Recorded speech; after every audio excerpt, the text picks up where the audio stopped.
जय श्री कृष्णा सा ज्येष्ठ मास महात्म्य कथा अध्याय 26। सत्यवान सावित्री कथा वर्णन। स्कंद जी ऋषियों से कहने लगे कि हे ऋषियों, व्यास जी बोले कि हे राजा युधिष्ठिर, तदंतर कुछ समय बीत जाने पर नारद जी का बताया हुआ समय आ गया।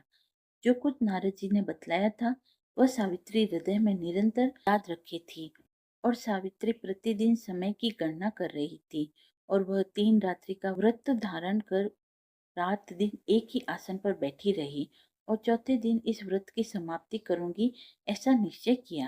राजा धुमत्सेन अपने पुत्रवधु का दुख साध्य नियम सुनकर दुखी हो गया और स्वयं उठकर सावित्री के पास आए और यह श्रेष्ठ वचन बोले कि हे राजपुत्री, तुमने यह अति कठिन नियम का आरंभ किया है।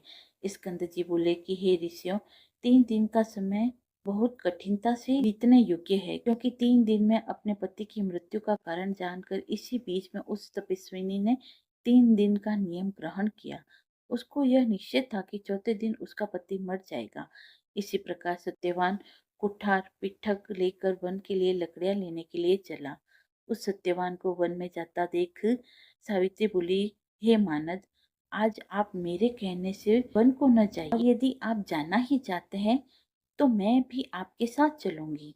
हे प्रभु, मुझको इस वन तथा आश्रम में रहते हुए 1 वर्ष बीत गया।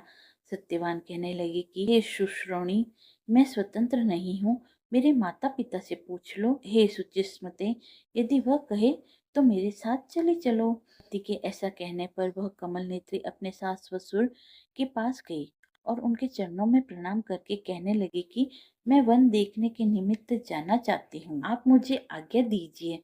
मेरा मन पति के साथ वन जाने को कह रहा है।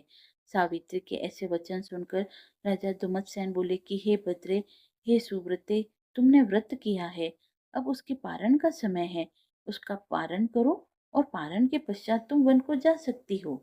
सावित्री बोली कि हे तात, मैंने रात्रि को चंद्रोदय होने के पश्चात भोजन का नियम किया है, और हे तात, आज मैं पति के साथ वन देखना चाहती हूँ। हे नराधिप, मुझे पति के साथ वन में किसी प्रकार का कष्ट नहीं होगा। यह बात सुनकर राजा दुमत्सेन बोले कि हे सुमध्य में, जैसा तुम चाहती हो वैसा ही करो। हे मुनि, श्रेष्ठ सावित्री सास ससुर की आज्ञा से उनको प्रणाम कर सत्यवान के साथ वन को चल दी।